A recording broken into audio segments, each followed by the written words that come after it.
Well, not long after, we get a call from one of our local police guys, a shady character, but either way, he's our character. So he calls and says, "Hey, the village is saying that you just killed a couple of kids."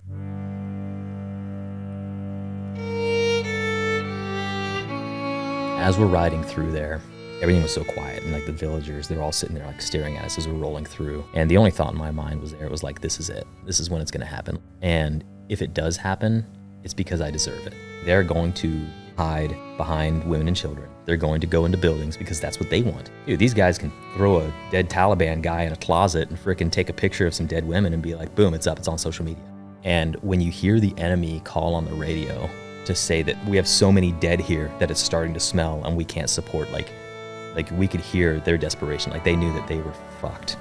I wouldn't say that I had hoped that I got killed that day, but I was like I had already accepted it. I felt like I'd already deserved it.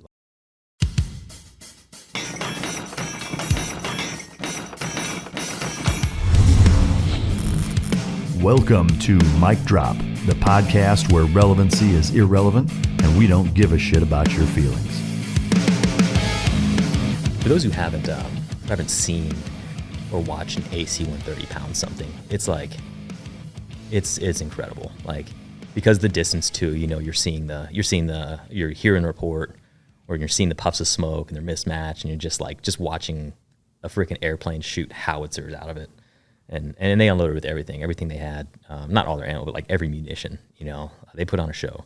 So I was like super pumped. They're like, yeah, these guys are dead, totally.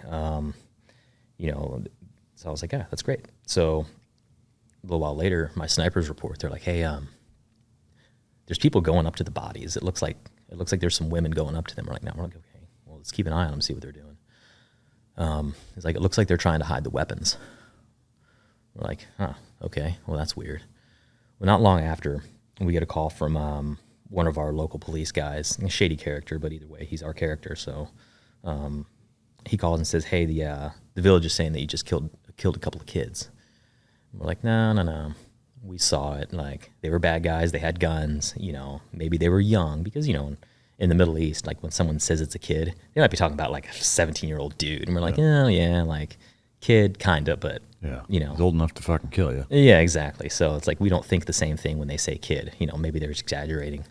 But like, no, they're saying that you killed some kids. And they're like, the village is getting upset. Like they're starting to like, they're going to want to move in on that position. We're like, oh, okay, fuck. You know, I need to get down there. So it takes me, I think it was about 30 minutes is what it takes me on an ATV and a Razor to get to that position. So this is where you just bombed out? This was the Ron site, okay, where they were going to like come talk about this situation, you know, that just happened that seemed like it was fairly benign and you really kind of run-of-the-mill stuff.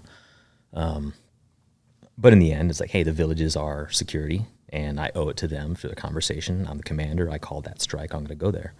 So I get there, and things are already like, everyone's really on edge. You know, our commandos weren't from the area, so they were already like super worried. And one of the biggest concerns we had at that time was also green on blue. In fact, not far from there, we had a couple infantry guys just the year prior get killed by their own guys right there in like one of these little buildings. Yeah. So even like triggering an event where a guy might decide today's his day to jihad, you know, we're very sensitive to, and that's why we had to maintain a good relationship with our guys, so they would rat those guys out for us. So any situation that could lead to that, we had to take very seriously. And this was one of those ones. You know, maybe this is the day that the villager decides that he wants to be ISIS now, and he wants to cack something off while we're all distracted. Either way, messy.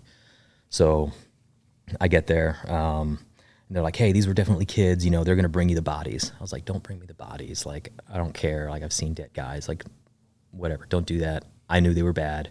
You know, if they were young, they were still ISIS. ISIS killed them. We facilitated that transfer, but ISIS made it happen.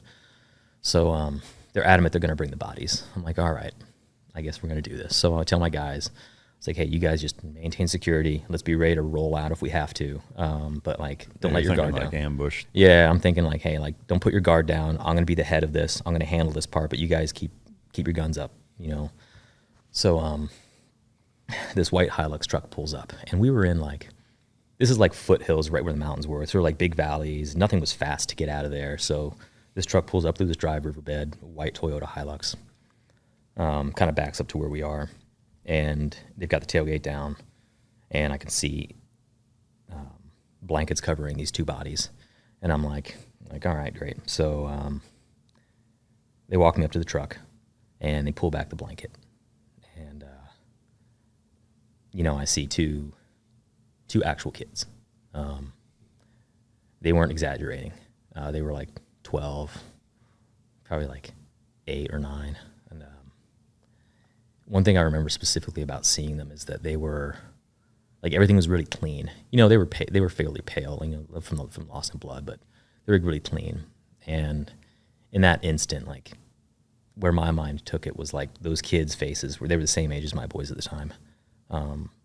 My kids' faces became their faces, and like, whenever I even think about the story or go back, like, that's who I see when they do that.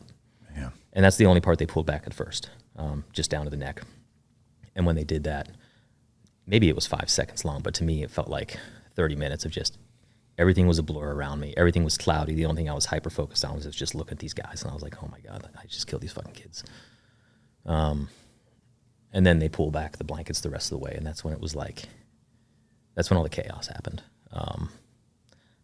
Like, that's, pretty much dismembered, like every limb, exactly what you would expect to happen from getting that sort of munition, assault. So, But their faces were intact? yeah, it was the weirdest thing.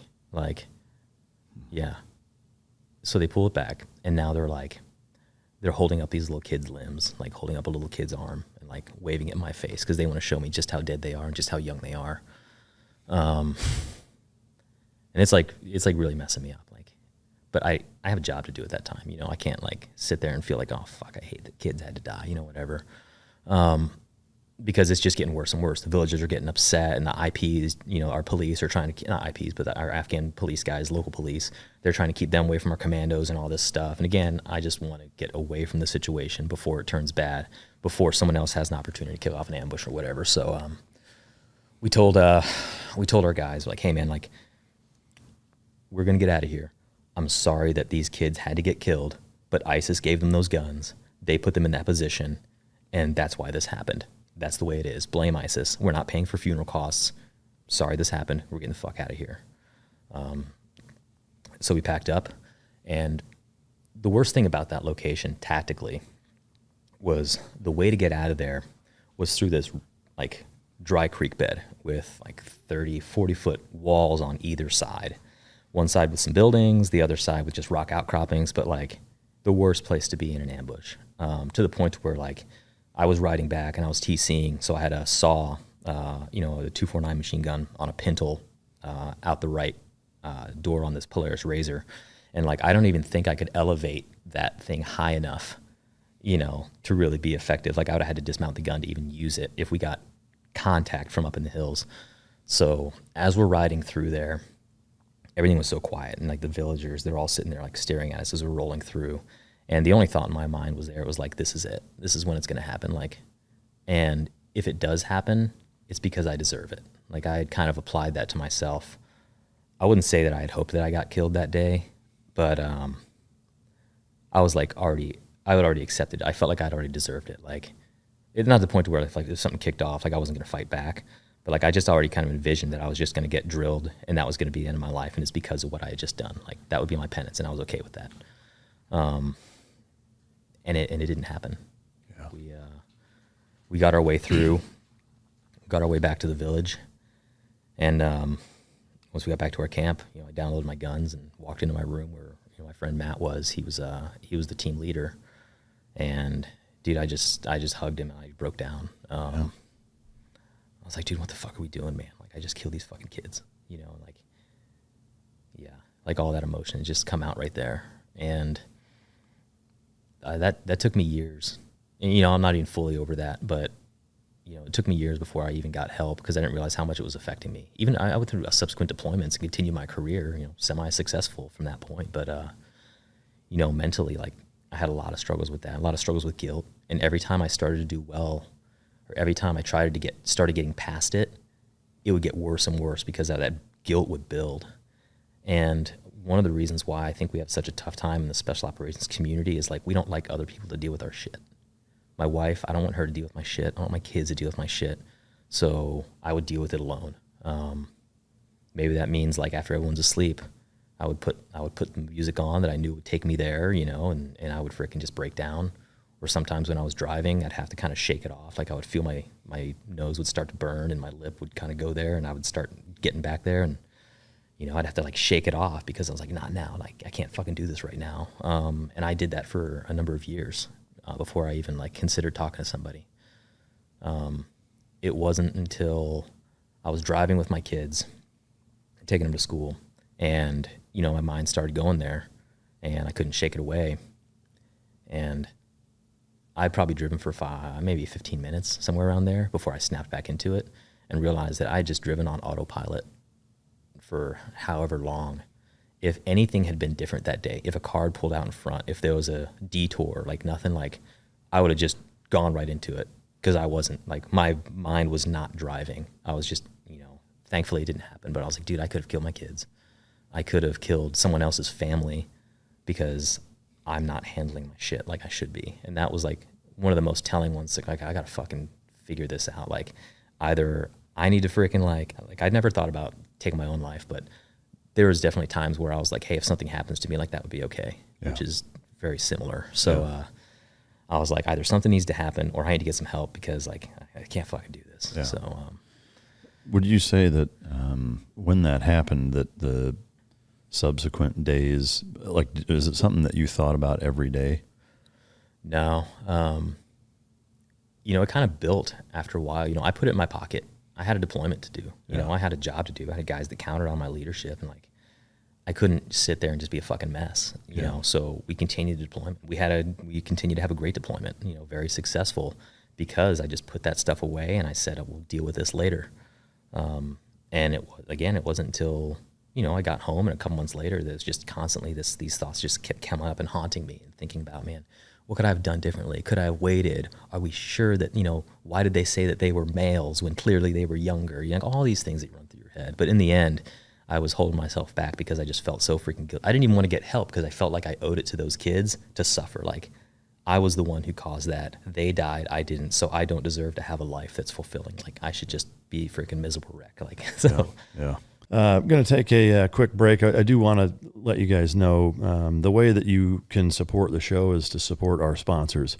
I know some people don't like to hear ads, but that's how I do what I do for a living. So any support you can show for our gracious sponsors is much appreciated. And again, it does support the show. So thank you. What are the two key components for canine success? That's effective training and proper nutrition. Fueled by Team Dog brings those two components to your family and best friend. The perfect nutritional balance that results in a higher mental acuity, energy, overall vitality, and even an improved appearance. Every product you will find in my company's store was born from the battlefield and not from the boardroom. Let my life's work help you become your dog's hero.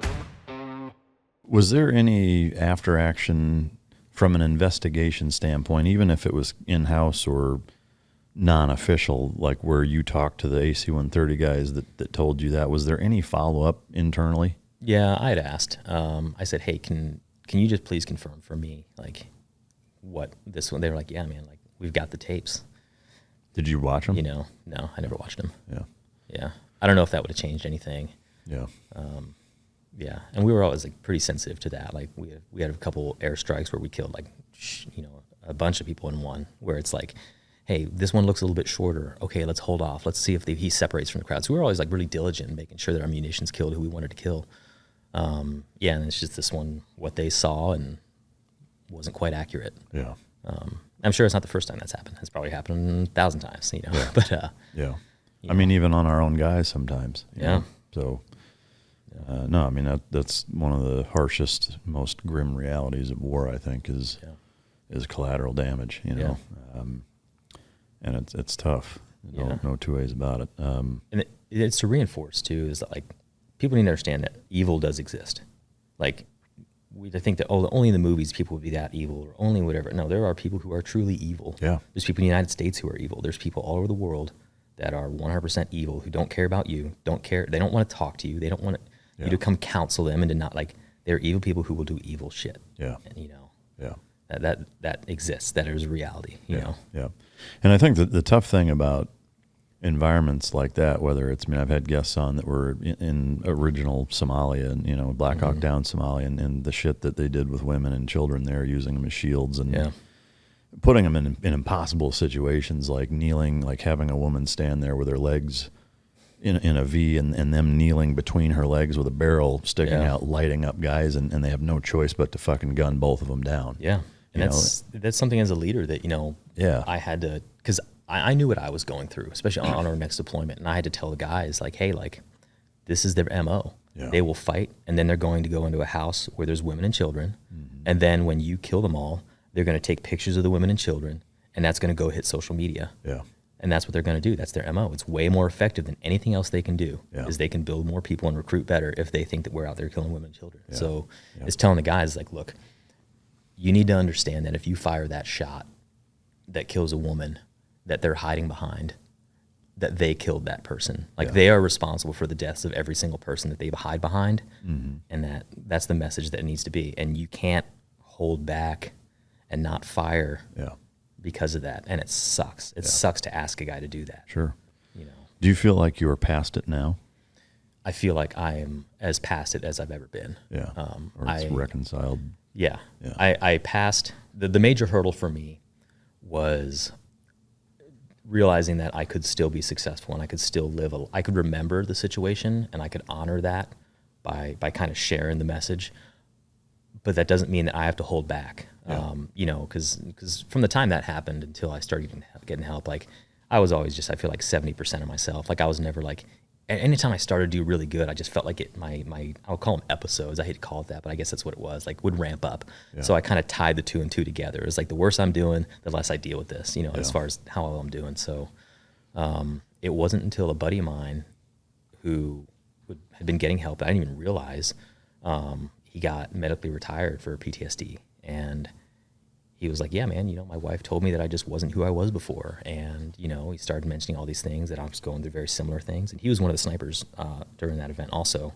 So he had that. And then also, you know, he had done some very close quarters kills as well that I think bothered him because however that situation played out. But either way, he was getting retired for it. And he was like, dude, you need to talk to somebody. Like, you know, I was like, well, it can't be PTSD because, you know, like, I still like fireworks and like all this other stuff. It's not like the stereotypical PTSD. And he's like, no, like, you should talk to this person. So I did. And dude, those were some of the most difficult conversations because it's not like you get to go in there and they tell you everything's going to be fine and it's not your fault. Like, it's not how it goes. Like, you're going to go in and you're going to tell the story as if you're there again. You're going to tell me what you smelled, what you saw, what you felt, your feelings. You're going to relive it over and over. And we did that every week for couple months where I had to live through this thing every single week, and it would like wreck me. And it started getting easier. Earlier this year, if you'd asked me to talk about this on this show, I'd have been a mess right now. Like, and I still get a little emotional about it, but like, I'd be a freaking ball of like snot and tears and shit. So like, I got past that. And once I was able to tell the story, we got to the point to where she was like, you assigned yourself that day, you assigned yourself guilt, and you refused to take it away. And every time you thought you were getting better, you would go even further into the guilt train. And we finally got to the point where it's like, hey, look, like, you can still honor their memory. You can still, you know, you can get past this and you can still be successful. So that's where ultimately we got. And, you know, I'm not going to stop getting help. I'm still going to see occasionally, just kind of like tune-ups, I guess you can call it. Sure.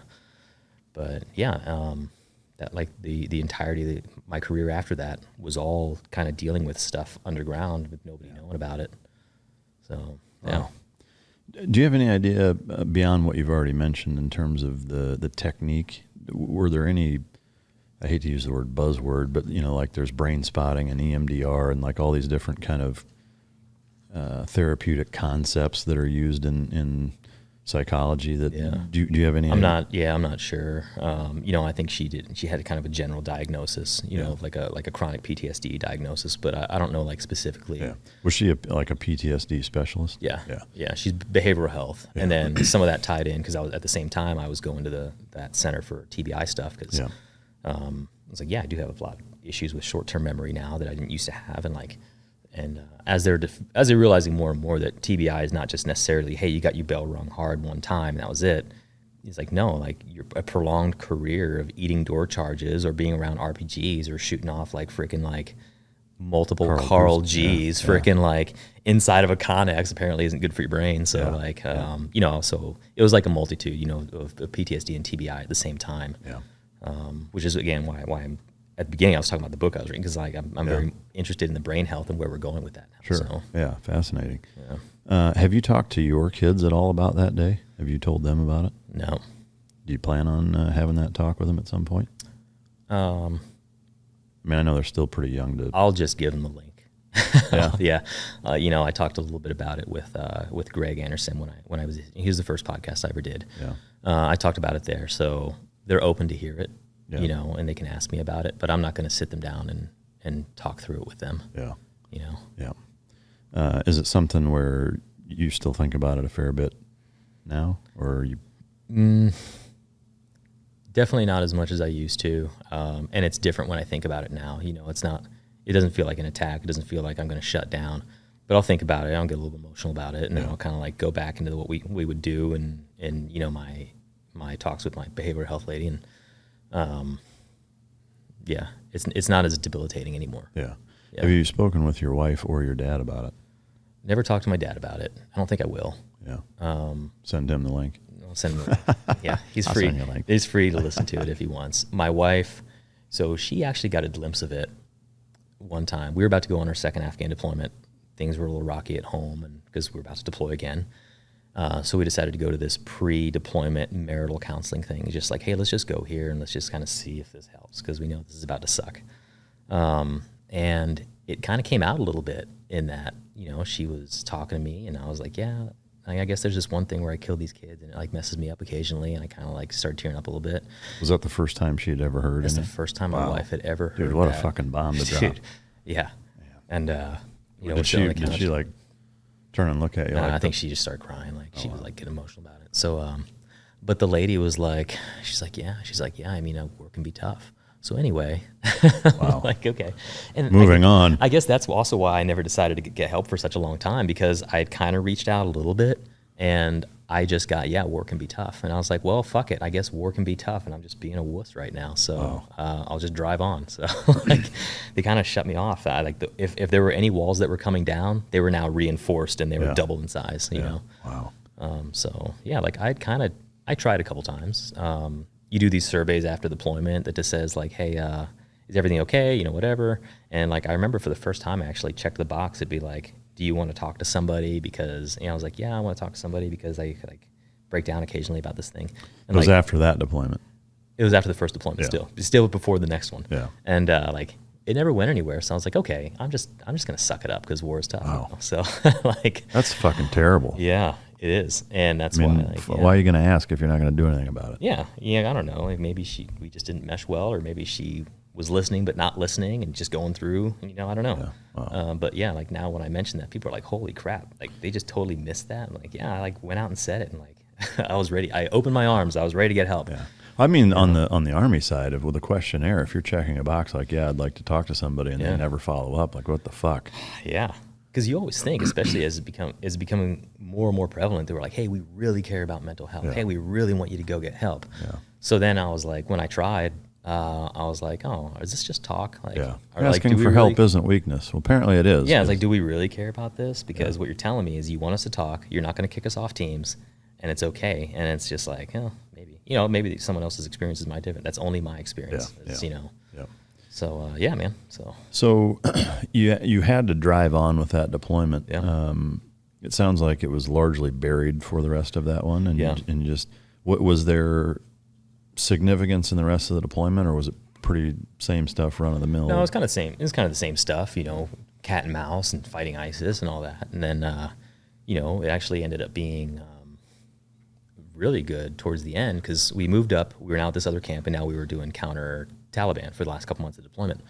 And the team leader, he went home. He had the birth of a child, so I was now the detachment commander, which was just incredibly fun for what we were doing because we were going to hit this this village that was like, you know, it's intriguing when someone says, hey, nobody goes in that village. If you go in that village, like, you're going to get decimated. And that's just like, okay, cool. If that's what they think is going to happen, let's challenge that. Not in like a not in like a negligent way, but in like, okay, let's crack this code. Yeah. Because if somebody has a hubris about something, you can be exploited. It's like the South Side Chicago no-go zone for police. Like, well, that's where we're fucking going. It's then. like, cool, man. Let's see if they really mean that. So we had, man, it was just like, it was like when all the pieces come together so well. So we did multiple operations in valleys that were, because if you kind of view it as like fingers and valleys, and each one of these valleys is like littered with a couple buildings or whatever, and they lead into the major route where all the buildings are. So we started hitting these valleys from south to north, like 1, 2, 3. We would land in, do a helicopter info, and go fuck these places up. So we were pushing the Taliban into this valley, further and further into the one that they said you don't go to. Well, then we did an operation where it's like, hey, we're going to go there, and we're going to partner up with the conventional guys.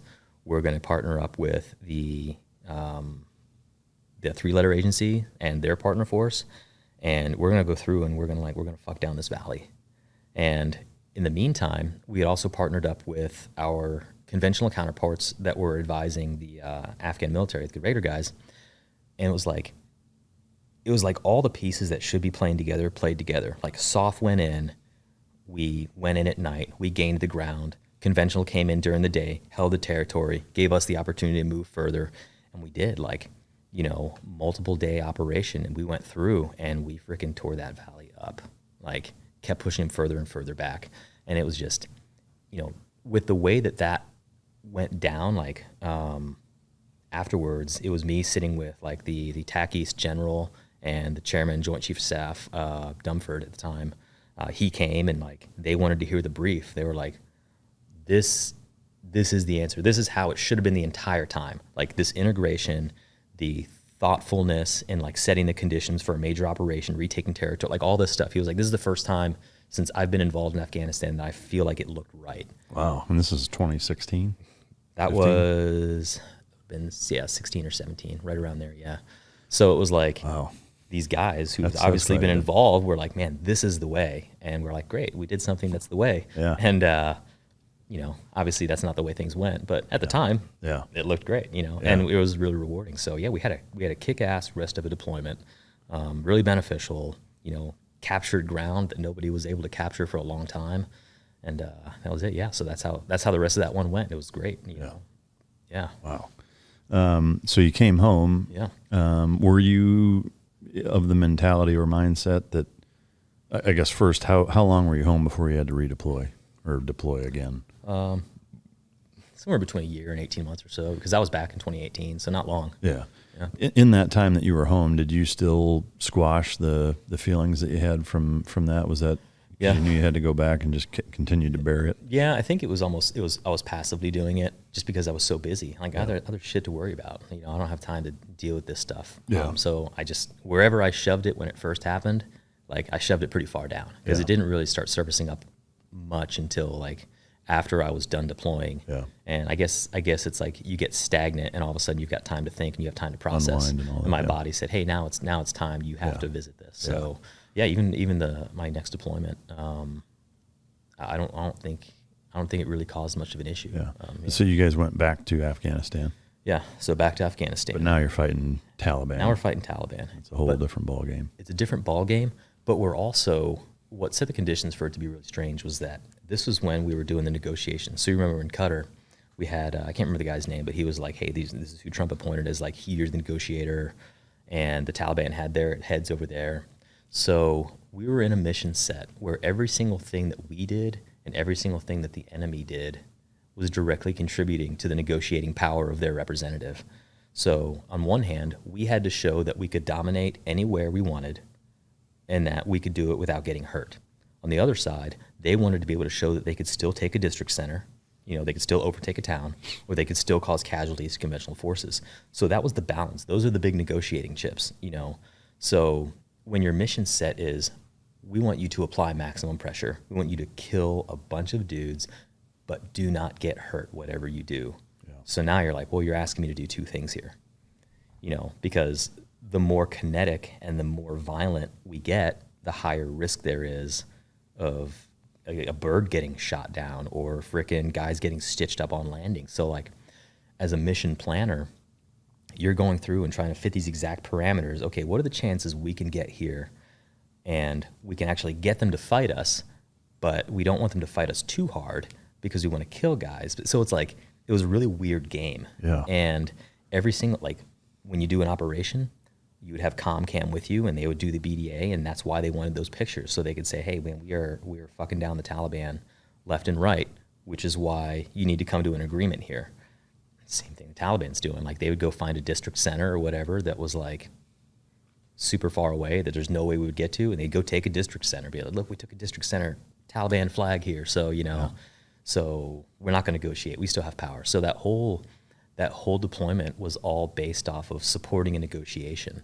So a really weird mission parameter on very, very specific and not very, as black and very white. specific. And that's when, you know, I was telling before, like telling guys like, look, they're going to hide behind women and children. They're going to go into buildings because that's what they want. Yeah. Because they can remove bodies and take pictures and push them up way faster than we ever can. Like we have to get approval for shit. You know, when ComCam takes a picture, then they got to send it to these people. JAG has to look at it, all this stuff. Dude, these guys can throw a dead Taliban guy in a closet and frickin' take a picture of some dead women and be like, boom, it's up, it's on social media instantly. You know, and we'll never be as fast as they can because we have too many steps involved. Right. You know. I want to take a second to talk about something near and dear to my heart, and that is a staunch supporter of this podcast, which is Bubs Naturals. The hat sitting in front of me here on our coffee table here in the studio belonged to Glenn Doherty. His nickname was Bub. I did 2 platoons with him, and his childhood best friend and another colleague of theirs, Sean is the best friend, TJ is their colleague, started Bubs Naturals, which is a collagen and MCT oil company in Bub's or Glenn's honor. And, you know, for me, it's an absolute honor to be sponsored by and working with a company that, you know, was started in the honor of one of my closest friends and a guy that I went to war with. And, you know, the Bubs brand is not only super quality, you know, collagen powder as well as MCT oil powder, you know, but they also give back to the Glenn Doherty Memorial Foundation. They donate proceeds from their product sales to the Glenn Doherty Memorial Foundation, which, you know, to me just furthers, you know, the mission set on Veterans Day. They give 100% back. So I do believe it's the best collagen on the planet. I like to mix it in with morning coffee. The MCT oil powder, the same thing. It mixes in very easy. It tastes great, and it just kind of adds everything that you want to start your day off from a brain health standpoint, from joint support, gut support. You know, MCT oil and collagen are 2 components, especially as we age, that are integral components to health. And so to be able to work with Bubs Naturals and be able to work with them and sponsor a product that number 1 is a high quality product, and number 2 is so near and dear to you know, to my heart and to the Mic Drop podcast for who it was started for and what it stands for. You know, it's just it's an amazing place to be. So it is Whole30 approved. It's sports certified, so you're not going to run into any problems with that. And I will say that you know, right now they're offering 20% 20% off if you go to bubsnaturals.com and use the Mic Drop code. So I really highly encourage you to try it out, incorporate it into your day-to-day for joint health, for brain health, for cognition, for gut health, and to support an amazing organization that does a lot of things in Glenn Bub's honor. So go to bubsnaturals.com. Mic Drop is the code, 20% off. Removing ourselves from and kind of looking at your entire career from a 30,000-foot view, you served under Bush, Obama, Trump, and Biden for a little bit, right? Or yeah, I mean, yeah, I mean, really, the kind of, but yeah, I was already kind of like cruising out, Yeah. Under the Biden. Yeah. But I guess, like, did you notice on active duty? Because my time was under Clinton and Bush the entire time I was in. You know, the entire time, all of Bush's presidency and half of Clinton's. But As an operator operating during the transition of administrations that way, Yeah. how cognizant were you in terms of the impact of the day-to-day, whether it be morale, funding, Yeah. ROEs, those types of things? Like, were you guys hyper cognizant of that? And could you notice a difference between who the president and the administration is, and how did that all shake out? Yeah, I could. And I wasn't really that into it, beginning parts of my career. Again, that was Bush. We were going to Iraq. We were, just like the water bottle. We're here to bring you freedom, whether you like it or not. Fucking golden cruise box, blank check for everything. Yeah, exactly. So that was the beginning of the war. So it was it was pretty permissive at that point. I will say that being in Afghanistan when Trump was president, I felt like we were there to win. Like the first time, I felt like I was there to kill ISIS, and I was going to have all the tools that I wanted to win. Mm-hmm. And then even in the second time when it was like, hey, we are working to get out of this country. We are negotiating to legitimately get out of here in a reasonable, well thought out way. And I felt like we were working towards something. So it's almost felt like there was a connection, but like, hey man, this guy's I don't know, obviously Trump doesn't know who the fuck I am, but I felt like there was no outside influence. It was just like, hey, we're here to close a deal. Yeah. We're here to end this country, and everything you're doing is directly making it to the negotiation team to make this thing stop. Yeah. At that point, we're like, dude, I think most guys are like, hey man, what we were doing in Afghanistan, it was time to be done. Yeah. Maybe not completely out, but it was time for it to be different. Mm-hmm. It wasn't going anywhere. And the time I really saw that, and this will go back to the kind of just one short segment on the first deployment, just because of mental realization, because I think it's valuable for guys to see. I think where we really messed up in Afghanistan is where, as soon as we put a Burger King there, once we made it so comfortable and so profitable for people who weren't doing the fighting to be there, we entrenched ourselves. And I remember specifically one time I was super disgusted because we were flying out of the valley, and these big bases, this was into Jalalabad or whatever, which isn't even a huge base, but they have civilians who run the flights in and the flights out. They know every helicopter that's supposed to show up and who's supposed to be on it, and it's very regulated. Everything's rote for them.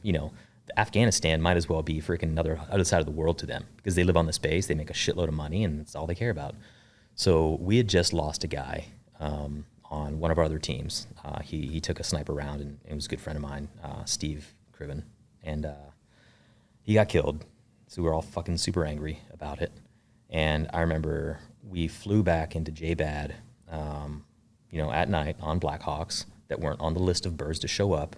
We were coming out of the valley, so we looked like shit, and we all looked like what we were doing, which was living in the fucking Wild West.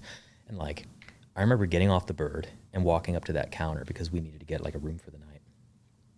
And just the flack that we got, we were wasting their time. They were just sitting there jaw-jacking about football or some bullshit. And they were like, do you guys need something? It's what the fuck do you mean? Do you need something? Yeah, clearly I'm here. I need something. You're here to facilitate something. And it's not to shit on people who are doing support jobs. They were civilians, but it's I'm sorry, I'm interrupting your football conversation here, but there's a war outside the gate. So I got there, and they were just well, we didn't see you guys on the roster. It's you're not going to see us on the roster. But obviously we're here. We just need a place to stay for the night. And it was just the realization of how disconnected the entire mechanism of support was just dude, I just thought right then and there, I was this is why we're still here. Because it would take billions of dollars and months just to collapse this system. To truly collapse everybody out of here, responsibly. We've invested so much that we can't do it. There's no easy way out now. Yeah. We're fucked. And that's kind of where, I think that was my big realization. It was dude, we messed up. We made it too comfortable for people who don't fight to make decisions. Yeah. And be here and be super profitable. Yeah, exactly. Yeah. People make a lot of money, and I hate to say it, but I truly believe that a handful of American lives every month is totally worth it to the people who are making the amount of money that they make. Their actions prove that clearly that's the case. Yeah, they're so a couple special operators might die, every couple months, whatever. Yeah. But man, we're doing really well here. Yeah. I really think that's a true thing, and it's for sad sure to see. Yeah. No, for sure is. You can tell. For that matter, I mean, you can see what's going on even in Ukraine, which, like it's pretty clear cut, the reasons behind why the support that's there is there. Yeah. And it's misrepresented in so. terms of how it's sold to the American people. Yeah. And I think that's the case and has been the case for a very long time, generations. Yeah. And, the big selling point was always like, hey, we're fighting over there so we don't have to fight over here. And now, granted, there are entities where that is true. Sure. And, especially foreign fighters or well-funded organizations that want to do terror attacks. Well, it's a lot easier to send them over to some country and fight us there. I get that. That is a true thing. But if you're going to tell me that this freaking 19-year-old booger eater is going to fly to America and shoot a place up if I'm not there killing them, I don't know, man. So. I mean, that's a convenient bullet point bordering on bumper sticker. Yeah. That's really easy to just throw out as a blanket statement to justify everything. Yeah. And to me, it's not that fucking simple. Yeah. Look, here's how do you crack the code? Account for the money. Yeah. Yeah. That's it. Yeah. Show me where my money's going. Yeah. And who it's going to, and I can tell you if it's legitimate or not. Yeah. Yep. But until they're willing, even on that front, not to get too wildly political there, but no, I mean that's the reality. Whether it's Afghanistan, Iraq, Ukraine, fucking wherever. If you're audit it then. if you're not going to show me the whole story, or if you're truly legitimately believe that every dollar we're sending over there is going just to protect the sovereignty of that country, great. Yeah, and I will say this, at least in the interest of consistency, if you're not going to do that there, then don't fucking audit me for a $600 fucking Venmo purchase. Yeah, exactly. That shit. Yeah, our government's got it completely fucking ass backwards. It's insane. Well, look at what they're. Look at Mike Glover. Oh yeah, story. I mean, labeled a fucking domestic terrorist. Yeah, it's absurd. You've now created a situation where your most patriotic guys, guys that have killed for, bled for, and watched their friends die because they love this country so much. And given parts of themselves for. The government now considers those guys domestic terrorists, which I think you have to wonder. If your special operators who specialized in unconventional warfare, insurgencies, and toppling governments, who are the most patriotic group of people this country has ever had, if you're going to tell me that you're afraid of those guys, you have to do some self-reflection and wonder, what's the saying? Are we the baddies? Yeah. I don't know, man. If you're worried about your most patriotic guys, maybe you should think about why you're worried about them, because these dudes love the country. These dudes will fight for the country continuously. Yeah. I mean, that's why they're worried about them. Yeah. That's a great point. Going back to that kind of the Taliban deployment, the second Afghanistan deployment, any highlights from that? I know you did. It was very strategic and specific, but any kind of I guess if we want to we bring it down to the tactical level, because it's fun to talk about and people like to hear the fun shoot 'em stuff. So we did a prison raid, which again go back to always every time I felt validated and stuff. It's always has to do with when I've really helped people and when so this one was really intriguing because it was in an area that again, hey, nobody goes there. But the reason we wouldn't go there is because of the situation we were in, we weren't allowed to do an operation that was outside of a certain medical time response. And again, because of that, we didn't want guys getting killed. So that was one of the risk mitigators that was put in place for us. So Taliban knew that. So they would say, well, here's this base. Here's how long it takes for a med bird to get around there. So they knew it too. So they generally knew that if they were in an area, they'd had freedom of maneuver, except maybe not for a drone or something, but for the most part, they could do what they wanted to do. So we were all right, we know that there's a prison here. We've been watching it. We can see what's going on. And it's true Taliban territory. So how do we do this? How do we crack this nut? So we set up to pre-stage some birds at a different location. So we went in, held a former, Afghan army base, set up a FARP, got all the conditions set to where we've now extended our ring into that area. Just barely we got it into the ring so we could get approval to do the operation. So we're oh, heck yeah, man. So we got approval, get on the birds, 2 CH-47s. And I loved, I was always an element leader on that for one of our maneuver elements. And one of the best parts about that, just total Hollywood movements. I love getting on the helicopter. I love counting my Afghans on. And I love standing there at the ramp as we take off, M4 slung down, standing there and just watching the world disappear, looking back in the dark or looking under nods and just seeing all my commandos and my couple guys that are with us just ready to hammer down, like super Hollywood stuff. Like I really, really enjoyed it. And, that's the part I always miss. I always miss the fighting. I always miss like that stuff. Yeah. And so we're getting ready to land. We're doing not an offset, but we're doing like a split infill between our element and their element. We were going to land, and we were going to take control of the northern part of this small little village, pull security, and then once the other element was set, we were going to go in and breach the wall and do the actual prison portion ourselves. So we land. Almost instantly, we get a call about guys maneuvering on our other element's position, which was like, again, like you love hearing that stuff because we own the night through and through. I'd say any other country, like, I mean, we're still the freaking best freaking fighting force, hands down, especially special operations side. So yeah, a buddy of mine, him and actually the company commander at that time came along on that operation, who was he was like a bad luck magnet. If he was going somewhere, shit was going to happen. You didn't want him coming? Well, you could take it either way. Like if you wanted to get ticked up, he was a good guy to invite along. Because like in the weirdest places, like he would get indirect. Like he was always a freaking magnet. He's at Burger King getting fucking indirect. Yeah, all the time. So anyway, his element, of course, had these dudes creeping up on him. So him and a good buddy of mine who he was running the SAW at the time, got to smoke these dudes right off the bat. And at that time of the war, it wasn't actually that often that you were going to get direct, small arms kills. For the most part, it was going to be, hey, we see these guys a mile away, boom, freaking drop them, it's great for the safety aspect. Not as cool, I guess, for the Hollywood aspect. So, so freaking dusted those guys right off the bat, came right up on them and smashed them. Then they set in position. We moved up to our position on the north end, and we were all set. And then because setting IEDs was kind of like setting your home alarm for a lot of those guys. They would literally have like a remote and like beep, beep, now we've got my little front porch IED set up. So we very rarely went through thresholds. We would go over or blow through walls as often as possible. So we had figured out exactly where this prison went because it kind of led into another little underground area. Guys get up to the wall. They freaking place the charge, blow this wall, go in, and sure enough, we bust through this like metal door, and there's like 17 freaking dudes just living in this hole, prisoners all shackled and shit. Like, wow. Like holy fuck, man! Like this is legitimately exactly what we thought it was, which is rare, So we pulled all those guys out.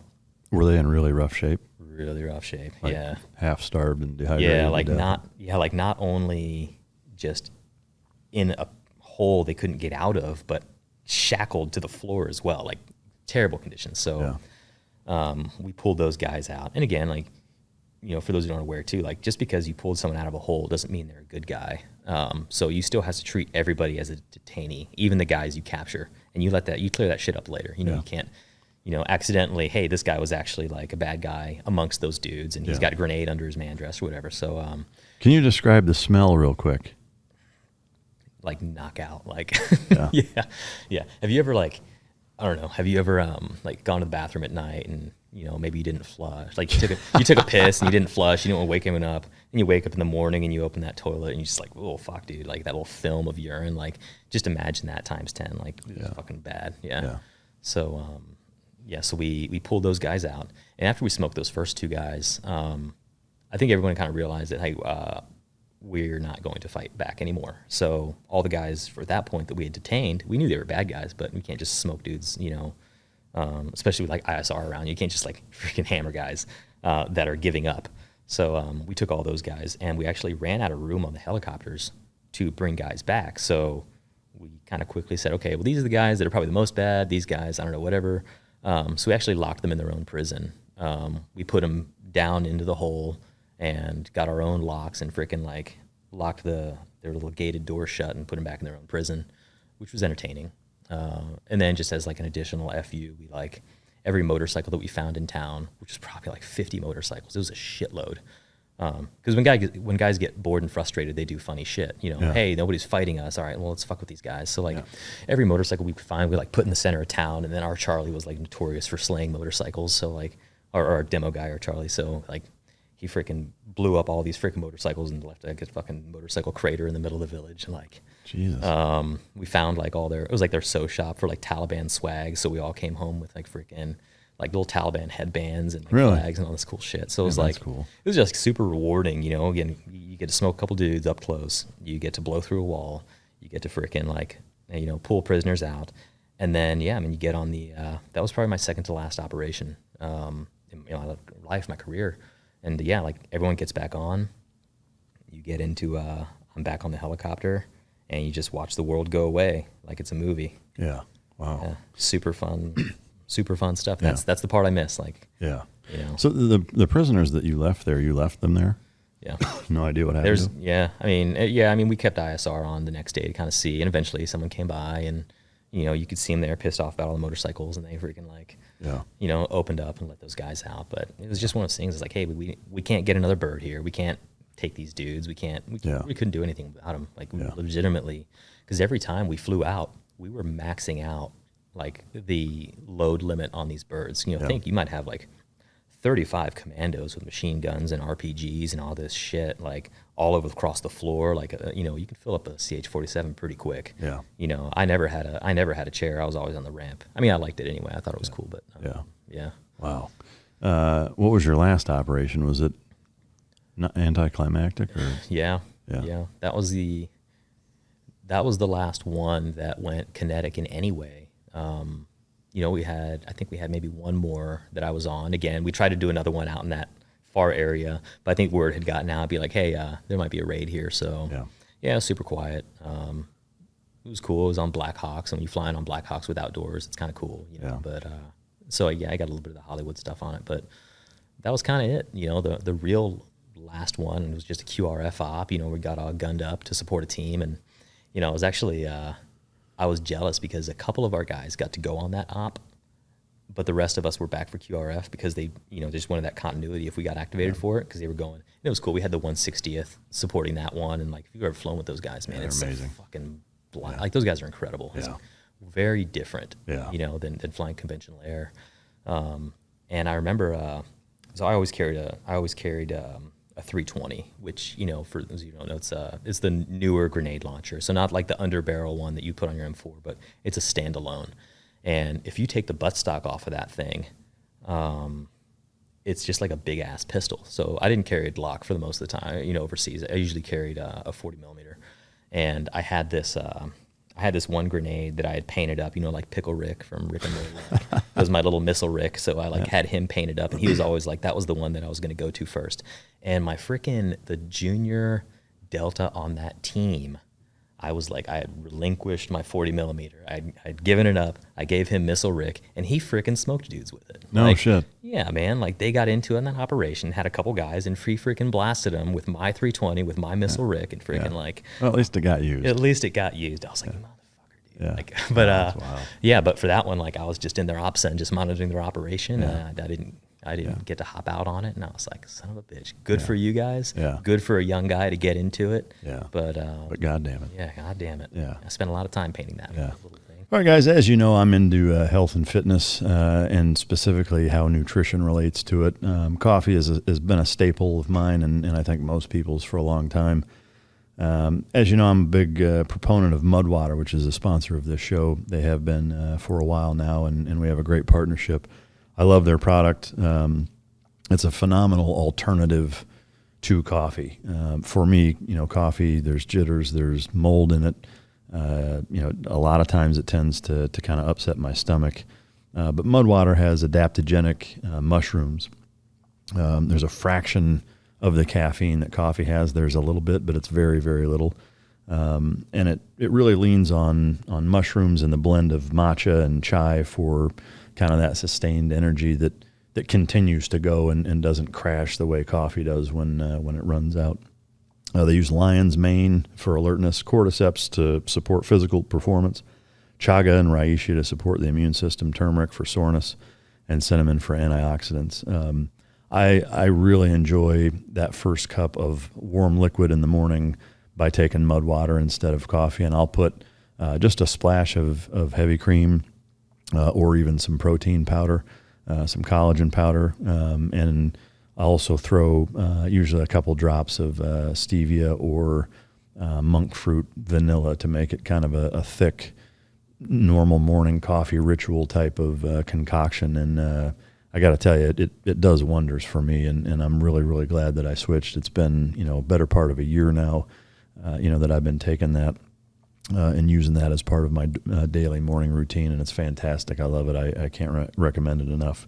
It's 100% USDA, organic, non-GMO, gluten-free, vegan, and kosher certified, and they also donate to the Berkeley Center for Science of Psychedelics, which is groundbreaking and leading research to help veterans with PTSD and other associated illnesses and syndromes. So great cause, great company, phenomenal product. If you go to Mudwater, that's mudwtr.com/Mike to support this show and the product, and use the code MikeMud, MIKEMUD, all caps, for 15% off. That's, again, Mudwater, MUDWTR.com/Mike, and the code is MikeMud, MIKEMUD, all caps, for 15% off. Go check them out. So did you know at the end of that deployment coming home that was it for you?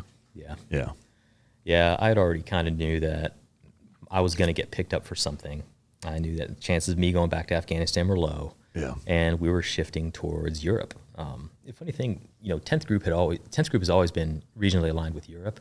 I never did a Europe trip my entire time. Yeah. Yeah. It was either combat or it was stuff in Africa. Whereas I was just always in I wouldn't say the wrong battalion because I loved the path that I got, but there's guys who were going on these deployments, their whole career was going on European JSATs. They would go to Greece and Romania and Estonia, Poland, and all these places. And man, the per diem was good. You look at the 2nd Battalion parking lot, and it's all run down pickup trucks and just guys who've been going to war for the last however many years. And then you look at the 3rd Battalion parking lot, and there's fucking Porsche and brand new F-350 King Ranch and all this shit. And I'm like, huh.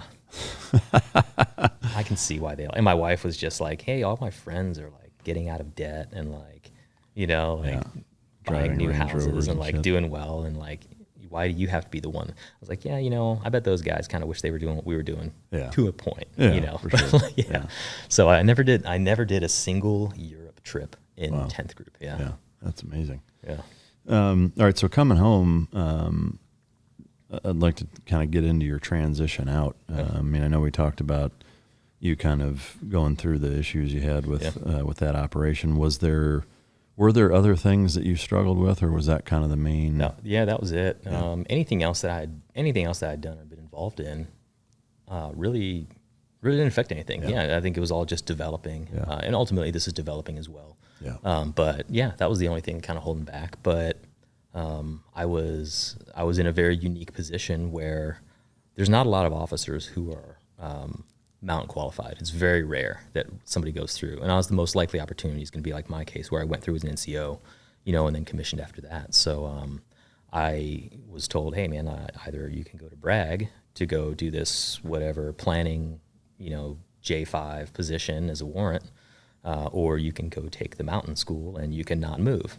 Well, that's clearly an easy choice for me. So I came in to be the operations warrant for the school, and just ended up being the commander of that school for 3 years. We never got a captain or a major or anything there. So it was just me. It was me and my senior NCO running the course for 3 years. Damn, that's cool. It was great. Yeah. And he was to this day, a lot of my success in the mountain operations is definitely on his shoulders, because he had been a guide before he came in the Army. He was an incredible climber. He's really smart, and his ability to help translate and for us to build what the mountain program should be.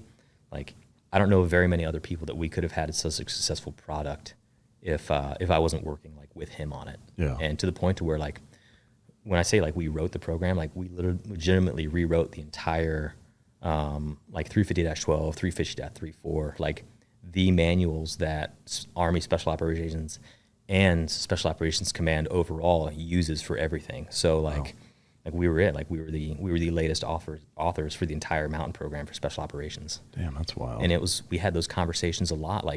We were always punching way outside of our rank, because what's funny is as unknown as the mountain skill set is, the way they have it set up is the mountain school is the lead component for mountain operations for the Army.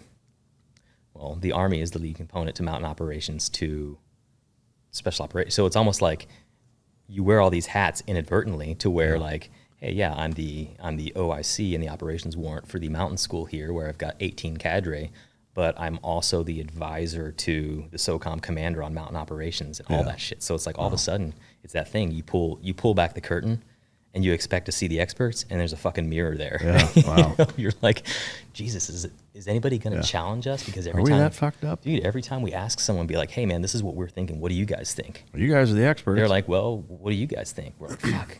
Like Ken was my counterpart. I was like, Ken, like nobody's questioning us. Yeah. We can do whatever we want. And I don't like that, but I do like that. Yeah. You know, so and it was awesome. And I think the program is legitimate in the best place it's ever been. You know, like super realistic mission sets. Guys are freaking like jumping at, you know, static line jumping at like the absolute max limit of the parachute in sub-freezing temps. These guys are operating at like negative 30 degrees, base camp ops. Like, you know, their ability is freaking outstanding right now. Like on the mountainside. Yeah. What's the budget, the annual budget for the mountain program? So we were about $500,000 is generally what we were given, and we were always stretching that. And honestly, the only reason it really worked was because we didn't have as many cadre as we needed. You know, it was just I would have thought it'd be way more than that. It could have been, and it will be, but the mountain program, again, it's always been the stepchild of specialty skills. Yeah. So, you know, who owns it? Well, 10th Group owns it, but it really should belong to SWIC, but SWIC is doing free fall for all, so they don't have the billets for it. It was always a back and forth, which was one of our many challenges we worked with. Yeah. But, so we were able to make it happen. But the good thing is, like, you know, you find ways to save money and to maximize training. And one of the funny stories about how we did that was, so the mountain course, you have to learn how to ski. Like, we determined a couple years ago that putting guys on snowshoes is not the freaking right answer. Like, if you want to move quickly and efficiently through the mountains and you want to actually be skilled in something, you need to learn how to ski. Is it telemark skiing? No. Regular? No, AT skiing. So all the bindings, you can release the heel and you can put skins on and you can go uphill. But the actual like, downhill portion, it's a locked-in heel. Yeah. Yeah, so because you can teach anyone to snowshoe. You can put snowshoes on anybody. It doesn't increase your efficiency. You know, in fact, it's like terribly slow. Yeah. So a couple years ago, we said, yeah, if you're going to be a qualified mountain guy, you're going to be a skier. Yeah. So, you know, we all went. We all got certified as a ski instructor. Like I'm a certified ski instructor. I'm certified in like avalanche study and all that stuff because we do a lot with avalanches too. Yeah. So yeah, like at this point, the guys are able to ski because we do like 2 weeks of downhill ski training at the beginning. And here's where people don't like hearing it. Like we're like, the guys go to Vail. Yeah. When guys hear Vail, they think we're fucking off. And here's where it gets even worse. The place we're staying is called the Vail Racket Club. Like, what do you think their reaction was when like, hey guys, we're going to change the POI and we're going to be staying at the Racket Club. Yeah. They were like, you guys are fucking off. That's all you're doing. And like, no, let me tell you something. It's closer to the training area. There's ice climbing that you can walk to. Nobody has to have rental cars. 3 guys are staying in a room where they have a kitchen. Like everything about it made sense. Like we were closer to the training area. It was cheaper, but people didn't like the optics were fun. They didn't like the optics of it. Yeah. They were just like, oh, the Racket Club. Oh, bougie shit. And I'm like, you know, come do a course with us and tell me how easy it is, you know? Like so I've never had anybody show up and be like, this is too easy. Yeah. Although I do have guys who have said if I could ever repeat a course, I would gladly do either of the mountain courses again. Just really? So much fun. Yeah. And even the guys on the other side of the fence too, I like there's very few courses that they go to that are Army courses because they don't need to. They've got civilian courses or whatever. But like our mountain course and, you know, our sniper course are some of the ones that like, hey, they consistently go to because it is that.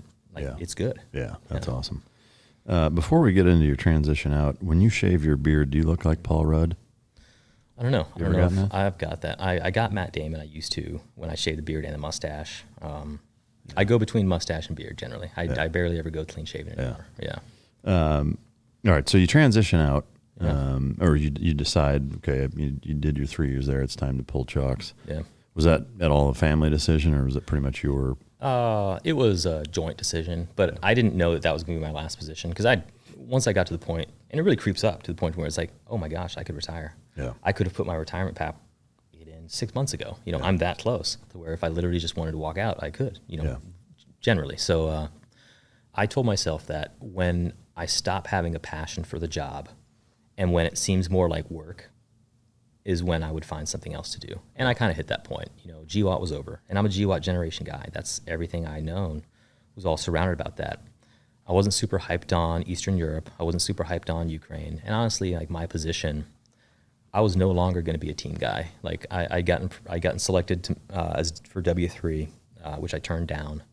And that would have put me in a company position. And, you know, it's just not as intriguing to like manage the other warrants and make sure their training plans look good, look at their deployment plan. And it was just like the whole management part of it from that aspect wasn't as intriguing to me. So I kind of decided, I talked to my wife, I was like, hey, I think I'm ready to do something else. And, you know, my aperture was pretty small. I was like, maybe I'll be like a hotshot trucker. I'll just get like a truck and drive around or like non-CDL work. Because I enjoy driving and stuff. But like I really had this ambition to just like disappear. You know? I was like, I'm just going to be a nobody. And that sounds fun to me. Yeah. Like I want to show up with a name tag and I just want to be that guy. You know, that's who I am. Fucking gray man. No background. Just don't even ask me where I came from or what I've done. Like I just want to disappear. Because I was like, well, with my retirement, I can get a pretty benign job and like we'll be okay. Yeah. And it really wasn't until recently that I was like, dude, what am I thinking? Like, you know, these guys, like, you know, my generation, my guys who are all getting out or have just gotten out, dude, these guys can and should be dominating. Yeah. You know, changing the world. Yeah, exactly. You know, because they have the ability to. Yeah. So there was a pivot moment for you. What, I guess, beyond, I mean, I guess we kind of know what sparked it, but what was the first step of like, okay, what am I doing? I need to do something. What was that first leap? So the first one was kind of like, I had a little bit of hope that kind of got sprinkled in. And it was with, you know, coincidentally, like, you know, we talked about the company HVMN. So when we originally got connected, it was because they had a sponsored study through SOCOM to test exogenous ketones at altitude to see if it would protect against hypoxia, you know, how ketones could fuel the brain. Because there is a cognitive loss when you're up at altitude. I've experienced it personally. Like, you know, I remember specifically one time I was guiding 2 students on a multi-pitch rappel. So, you know, those who aren't aware, the kind of way that works is you're going to set up a rappel and the length is longer than your length of rope. So you're going to rappel down to an intermediate place. You're going to build another anchor, and then you're going to set ropes again and go down. So as the guide, you know, I would set up the anchor, and I would make sure that all of their setups were good and their rappels were safe. I would rappel down, set up the next anchor. Those guys come down, we pull ropes, and we start all over. So I was at the second pitch, about to go down to the ground, and I got everything set up. I checked all their stuff, and I've always been very, very precise in my safety, almost like a JMPI for jump master. You've got a you know, sequence you go through. That way, if anything's out of the ordinary, you'll spot it right away. And so I was doing that with myself. I was tracing my ropes up to my belay device, up through the anchor. I was like, okay, I'm safe. Tested my backup. And when you test your backup, you're leaning back against your rappel to where your safety lanyard isn't catching. That way you know your rappel is holding you. So I leaned back on it. It caught. I took off my safety lanyard, and it's like sheer drop behind me. Like, and I like start moving my backup up so I can start rappelling. And it was like kind of jerky, and I'm like leaned back over this cliff, and I'm like, man, what is not right? I look up, and I see that I didn't even like attach my rappel device. Like, holy shit. It was like complete, like, I was just, oh my gosh, I can't believe I freaking did that. You know, that's not something I would ever do. But that's when you work at altitude, like sometimes you do weird shit like that. And guys have a lot of stories about, oh my gosh, I can't believe I forgot to do this or I didn't do this. Yeah. So when the study came around, you know, I was like, dude, I am completely on board with making my guys think better at altitude. Yeah. And I was just, you know, look back to be like, yeah, hey man, like, what if that backup hadn't caught? You know, what kind of story would those students have had? You know, they'd have been like, he was standing there and he said, all right, guys, see you at the bottom. And he just backed off and died. Like, that's what their story would have been. Wow, dude, so, yeah, the mountains. What elevation were you at? I think we were about 7,000. No, I think it's probably about 8,500 in that area. So not even like not even like very high. Yeah. But high enough. Still high enough, yeah. So, so when that study came on, they were like, hey man, like, we want to try this. I was like, yeah, great. So for the next 3 years, really almost the entire time I was in that position, I was facilitating testing for SOCOM for ketones. And I was like, man, like the first iteration of it tastes terrible. This one isn't great, but the first iteration was worse. Yeah. Like, it was really freaking bad. But like, the guys liked it. They're like, man, this works. And I do feel freaking clear. And anyone's ever gone on a keto diet, once they get on it, they say, hey man, I'm actually not tired. And I freaking think really clearly. Like, so, and that's kind of where it goes and what it does. But either way, kind of circling back to like how that all happened. When I told them, I still didn't know what I was going to do. But when I told the company, hey, I'm going to pass you off to somebody else because I'm retiring. This guy's going to coordinate all this stuff for now. And, you know, they reached out and said, hey man, you know this better than most. And we think with your background, you might be a good fit with the company. And when we started talking about it, I told my wife, and I was like, you know, it's kind of like, I think I might actually enjoy doing this. Something I believe in, it works. You know, it'd be fun to be a part of that. Because I can tell you, like, if you'd asked me if I was wanting to get out and like sling supplements, you know, I would have told you I have absolutely no desire to do that. You know, but it was different enough and it worked enough that I was like, dude, if I could do everything I can to get this into the hands of the guys that were me 5-10 years ago, to where before they get on the bird, they're not slamming 6 rivets, you know, or freaking that they actually take something that's going to work and be good for them. Like, that's the end goal. So yeah, like the institutional side and like talking to sports teams and like getting all that stuff is great. But like ultimately, like my heart isn't getting it to the special operator. And then it's one of those things that when you surround yourself with high performers, they elevate you up. And the more I get involved with the company, I work with the co-founders, guys that are like super smart, big time entrepreneurs. I'm just like, man, like I could be that. I could be those guys. And then you start seeing more successful guys like, you know, with the show that you're doing, and you look at what Tim Kennedy's doing, and you look at what freaking Nick Lavery, you've got his book over there. Like, you talk to freaking, dang it, I can't remember the guy's name. Guy with the tattoos all over his Marine. Cody Alford. You talked to Cody Alford, and like I followed him on Instagram, and I saw what he's doing. I was like, dude, there's guys who are getting out, and they're doing really freaking well. Yeah. And you know, that's why an additional part of like what I can hope to apply to guys as they're getting out is like, look, like you can go down 2 roads, and either one is acceptable. Like, there's no judging. It's not like if you don't get out and try to like freaking like grow your empire, I'm gonna look down on you. I would never do that.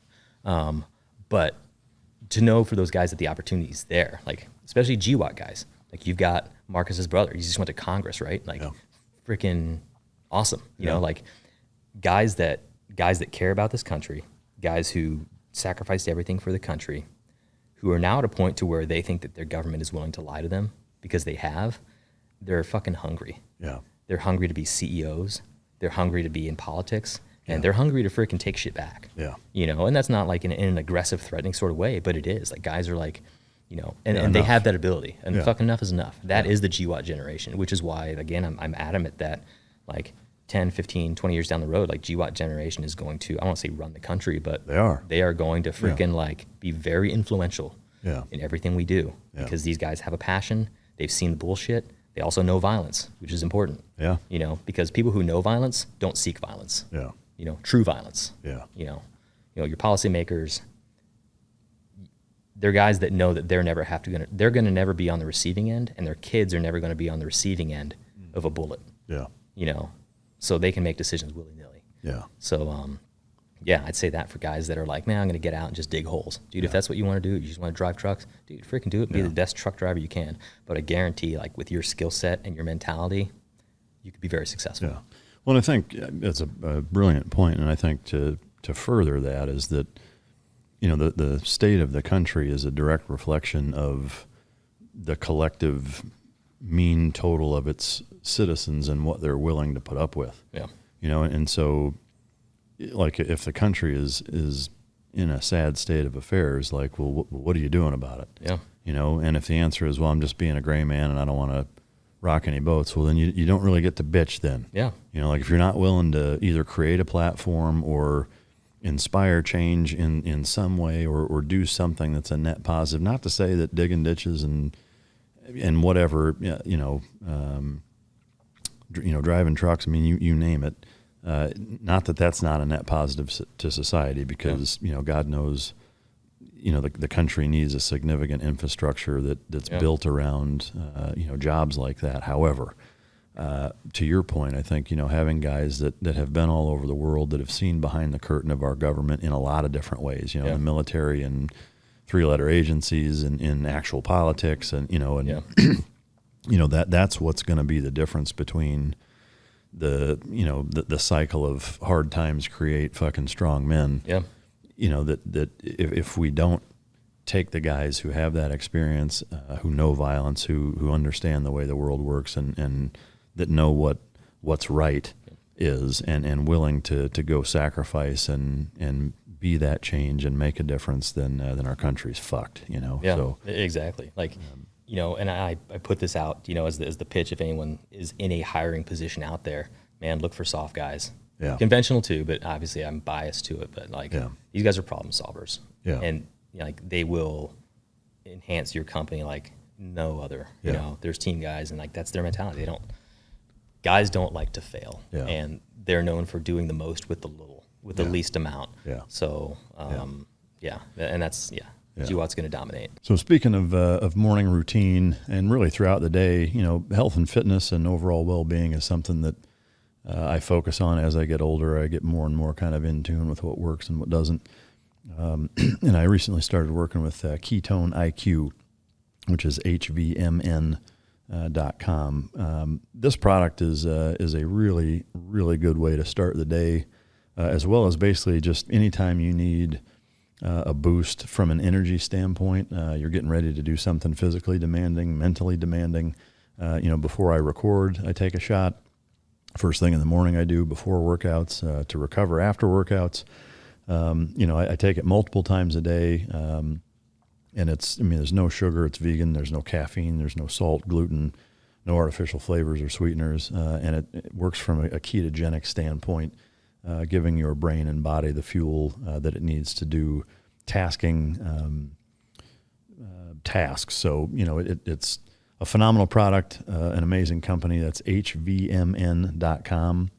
And the code is MicDrop, all one word, all caps, for 20% off. I can't recommend this product enough for, again, getting going in the morning, pre-workout, post-workout.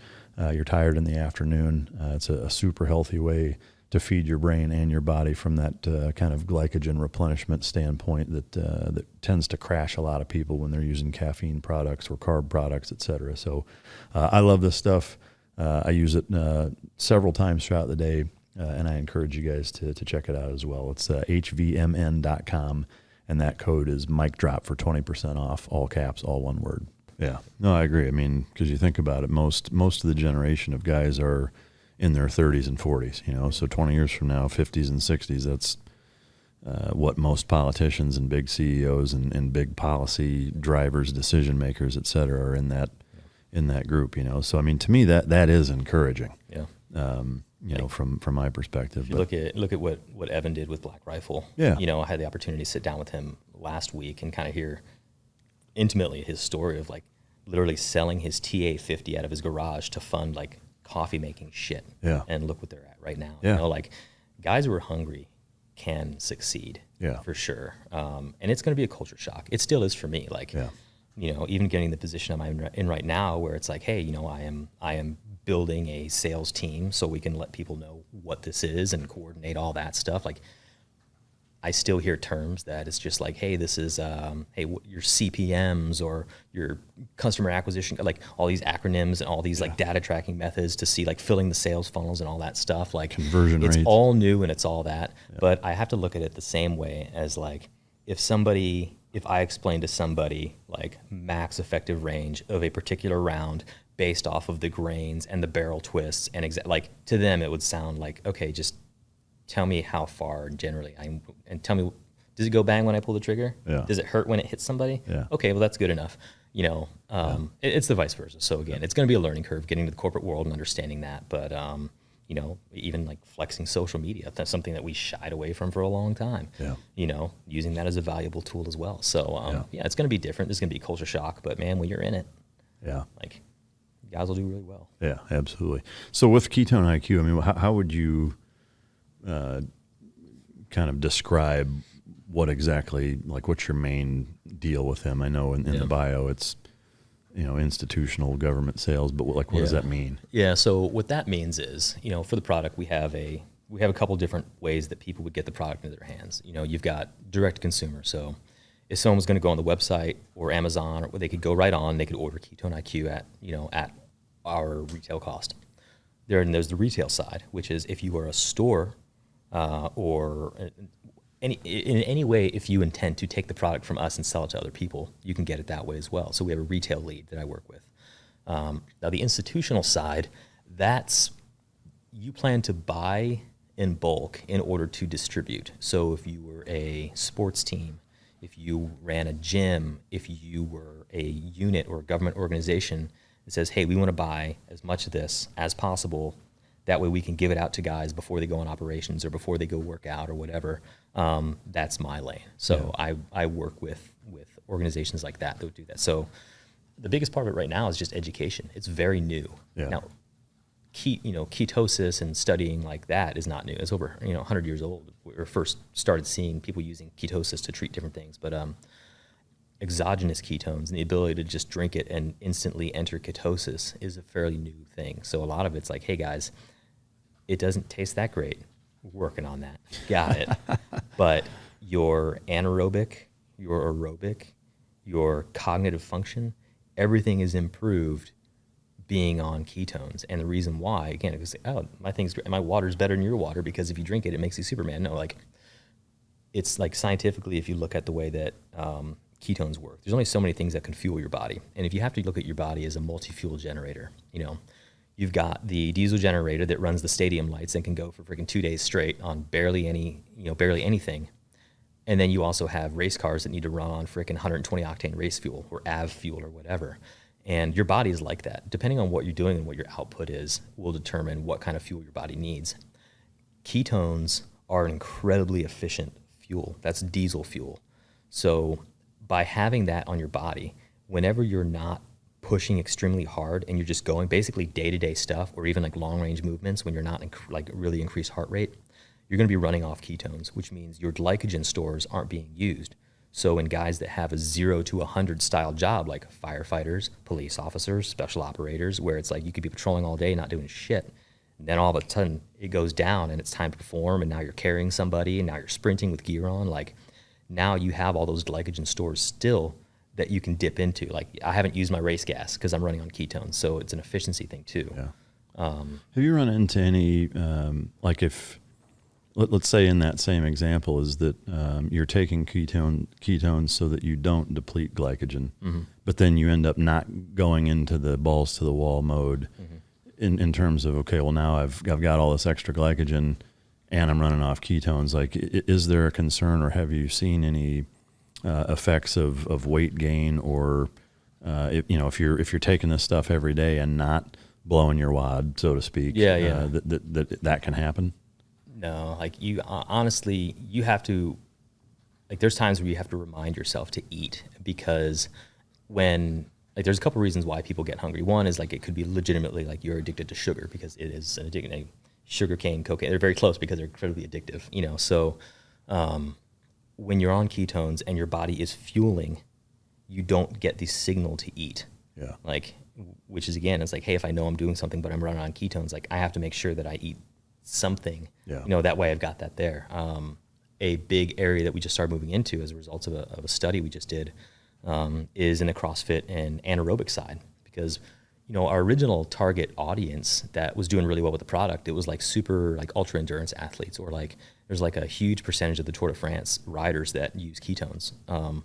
Unfortunately, guys don't like talking about it because it's a blessing and a curse. It's like, it's great that your stuff's so good that they don't want to tell other people what they're using. Yeah. It also sucks because then they don't promote your stuff unless you want to pay them for it. So it's like, nobody like, you don't have to pay somebody to drink Gatorade in front of people. Like it's just a staple. Yeah. Whereas like Ketone-IQ is special enough. Like I'm a huge motorcycle fan too. Like we've got supercross riders, they're like guys reaching out to dudes that, we're partners with. I was like, dude, I've been using that shit for years. I was like, thanks for letting me know, dude. Yeah. So yeah, I mean, it's out there, it's being used, but a lot of it's being used kind of secretively because like guys are like really liking it. But on the CrossFit side or the anaerobic side, we just did a study at UNG, which is one of the biggest military associated colleges in the country. And they just finished a test over a year where they wanted to see if there was anaerobic benefit to exogenous ketones. First one ever done. And like we were blown away by the study because what they found, and they put us through the system, they put us through the test twos. You know, you do the 5K on a VO2 max, then you do a wind gate exercise where you're doing bicycle sprints with the brake on, you know, with only a certain amount of brake, and then full exertion again. And what they found is the difference between guys who were in the placebo group and the guys who were running on ketones, their power output and velocity was like 50 watts or some like obnoxious increase, to where it's like the difference between like a first and 15th place in a pro race, like huge difference. Yeah. And we didn't understand really why. We were like, wow, why does it do that? Well, one, it looks like, and again, the study, I expect within this month, it's going to get released and it's going to freaking blow the science world up. So like, you're just getting like, you're getting the tip here. Yeah, just the tip. If just that's okay, you guys are getting the tip. I'll take the tip. Yeah. It's better than nothing. I'll take what I can get. It's better than nothing. Yeah. So there's two ways that can be. One is that it's because of the glycogen stores. It's the fact that like that entire time you were doing that exercises, you were running on ketones, to when it was time to go hard, you had everything you needed without having to refuel. Yeah. So for like directions from Yeah. your standpoint, from having been involved for years now, Yeah. let's say, you know, you're going to do either a hard CrossFit workout, you know, an hour-long jiu-jitsu session, you know, a super fucking intense weight workout. I mean, whatever, where you're digging deep. Mm-hmm. How would you take that in response to that? Would it be 30 minutes before, an hour before, 2 hours before? Yeah, so dosing wise and timing protocol, I would give it 30 to 45 minutes before, you know, and judge by your own metabolism. So I have a very uniquely slow metabolism to the point to where like if I drink alcohol, I won't get the effects of it for hours after. Oh, wow. Which is frustrating, Yeah. especially when you go to a team party and you drink and you go home and you wake up drunk. Like it's no, I don't drink anymore. But Being in Colorado, you're taking edibles like weeks in advance then. Oh yeah, exactly. Yeah. Alternative medicine. Yeah. But so generally speaking, if you know you're going to go do a hard CrossFit competition or something, I would do like 30 minutes before, and then you know what I've been seeing, especially for guys who are like bigger. I'm a smaller dude, you know, I'm like 155 pounds generally, but for bigger dudes, I would take a double dose if you know that you're going to be anaerobic and you're going to be pushing hard. Yeah. If you're going to be doing like long duration stuff, if you're doing like an ultra, or you're doing like, I ain't even an ultra, like if you're running any sort of longer distance where you're not going to be sprinting, I would take 30 to 45 minutes before, and then maybe 2 hours later I would top off. You know, I would take another. But just for like general day to day, just being in the zone and just feeling like you're thinking well and you're like sharp and you're recalling well, I would just do one. It stacks super well with coffee. Yeah, and that's the thing. Like, it's not a competitor to coffee. Like, it's not a stimulant. You know, coffees and sugars, caffeine. You know, like, those are stimulants. They're made to like flip you on. This is legitimately a fuel source. Yeah. So, like, stack those things together. Like, coffee and ketones is like a freaking brilliant combo. Yeah. So with the bottle jug, there's 10 1.2 ounce servings. You're saying, and I'm a fucking idiot when it comes to milliliters versus ounces. So I mean. I'll make it easy because we're actually changing that design. It's like, well, you want a dose, but it's 35 milliliters, but our dosing cup has a 30 and a 40, so we're gonna put, what the heck, you know, we're actually changing that, minimizing the waste, putting tick marks on the bottles, you know, good stuff, and makes sense. But no, so these single serve shots. These are basically a double, right, or almost? No, so it's the same. Each one is the same amount of ketones. It's just the amount of liquid to deliver it. I got you. So. Whereas in the multi-serve bottle, it's 35 milliliters a dose, but it delivers 10 milligrams of ketones. Okay. Whereas the shots, same amount of ketone, a little bit more liquid. So I think people like the shots better because it's a little bit more diluted. Yeah. They're a lot more convenient. Yeah. So like honestly, like we're have trouble keeping them on the shelves at this point because like they've really blown up and they're fairly new. But you'd take 2 of them before a. If I was gonna do something hard or work out, like anytime I'm doing resistance training, even like if I'm lifting weights, especially like if I'm really shooting for PR, like I'm taking 2 of these things. Like my current like weightlifting stack on it is I take like whatever supplement. I'll just name it. Obviously they don't pay me, but I take freaking Total War and like 2 ketones. And holy fuck, dude! Like sexual Tyrannosaurus. Oh man, dude, I feel like I can like. Hitting PRs, wanting to freaking run through a wall. And I'm getting, you know, guys that I'm pushing it out to, because this is fairly new advice, because we just found this out, are calling back and be like, dude, I freaking, like, my PR, I went for 4 reps a week later or whatever. I'm not saying, like, everyone's going to have that results, but freaking, I can tell you personally, and the guys that are reaching out, like, I'm definitely able to push through. Yeah. And some people there's a theory, it's called the central governor. It's basically saying that there's a part of your brain that will limit your ability to push before it actually needs to happen. So it's like, hey, we know you're getting a little low on energy, a little low on food, so we're going to tell you that you're fatigued before you're actually fatigued as a safety mechanism. And again, it's just kind of a theory that gets talked about a lot, and I can buy it, especially because the cognitive benefits of running on ketones is that it kind of covers up that to where you can really push through what you actually have. Yeah. And because you've got a fuel source, and it's not like, hey, you're too tired. It's like, no, man, freaking keep going. You got it. Yeah. Which is, again, is it the mental aspect, or is it the glycogen stores? Is it a combination of both that's giving you that anaerobic part that we'd never even explored before? Yeah. So that's awesome. Yeah. Well, it's really fascinating and exciting stuff, honestly, especially for, both the obvious military benefits and the performance world. But that's great what you're doing, man. Is that your main gig, I'm assuming? Yeah, that's it. And I'm definitely getting more and more intrigued as I talk to guys who are doing cool things. Jeff Wu, one of our co-founders, he's freaking all over the place. Starting companies, selling companies, freaking palling around with freaking he was hanging out with Ashton Kutcher and Jake Paul last weekend.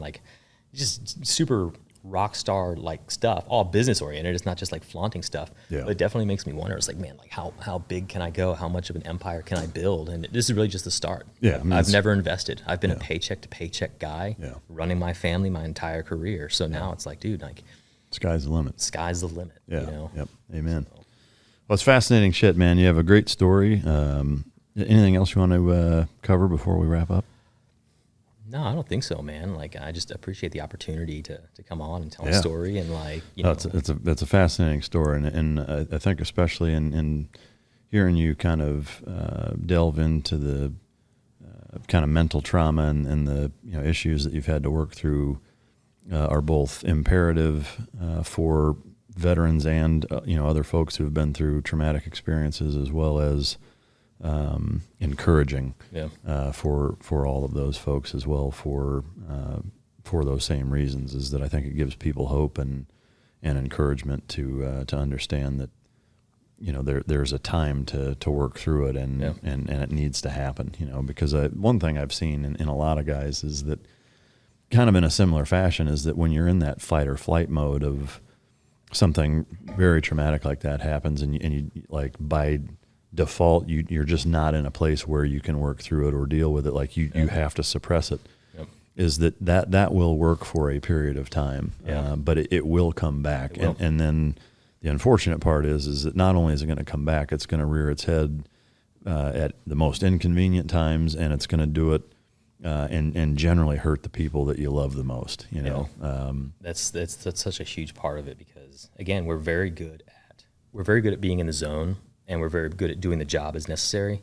But when we put that stuff away, we forget about it and we never bring it back. Yeah. And I'm sure, unfortunately, you've probably heard, just like I have heard, it's not that rare to, unfortunately, you'll get that call, be like, hey, so-and-so, he just killed himself. Yeah. What the I know. fuck? I thought that guy was fine. Yeah. Well, look, our GWOT guys, 10 years down the road, 5 years down the road, that you're going to have a couple directions to go. Yeah. So I just if those to drive a point home for guys, it's that look, even if you don't think it's a big deal, even if you just talk to somebody, because what's really the worst that can happen? You go in there and they say, yeah, I think you're handling this really well. You've developed your own mechanisms. They're working well. Have a great day. Come back and see me. Or it's going to be you're going to break something open and be like, holy cow, and who knows where that would have gone when you don't have buddies checking on you, when you're not so busy, which is probably why guys go. The guys are too busy to deal with this shit. Yeah. But when things slow down, that's when fun comes back. So, absolutely. Yep. Super inspiring. I appreciate you sharing all that. I know it's tough and you've been through a lot, and I know that a lot of people will benefit from hearing your story. So thank you for sharing it. Yeah, I hope so. Again, just thanks for the opportunity. Oh, absolutely. In a new mic drop tradition, before we wrap up here, we also have a gift, a couple of gifts actually for the guests. This is by Champion's Choice Silver. Oh, shoot. And a good buddy, John, out in Otay, California, has facilitated all this. There's a coin with the mic drop. Oh, man, that's sweet. Thing. And then also this box is for you as well. to commemorate your experience here on the Mic Drop podcast. Oh man, that's legit. This is a freaking So really cool mic drop buckles Sick. that are custom made by a company that makes dang, dude. really cool like championship cowboy belt buckles. So Dude, this is right up. This is right up my alley. Awesome. Too. Yeah. Oh, I Good dig shit. it. Yeah, I'm gonna wear it. I'll send you a picture. yeah, shortly. great. Yeah, we'll definitely rock it. So Awesome, man. yeah, Thank you very much. Thank you for coming. Hope you appreciate it. Thanks to John Johnston and Champion Choice Silver. Also, we appreciate your support. Yeah, awesome stuff. Yeah. To you guys, the listener, I hope you enjoyed another fascinating guest. I appreciate everything that he has done for this country and continues to do. Hope you guys enjoyed it. If you didn't, feel free to choke yourself. And until next time, this is Mic Drop.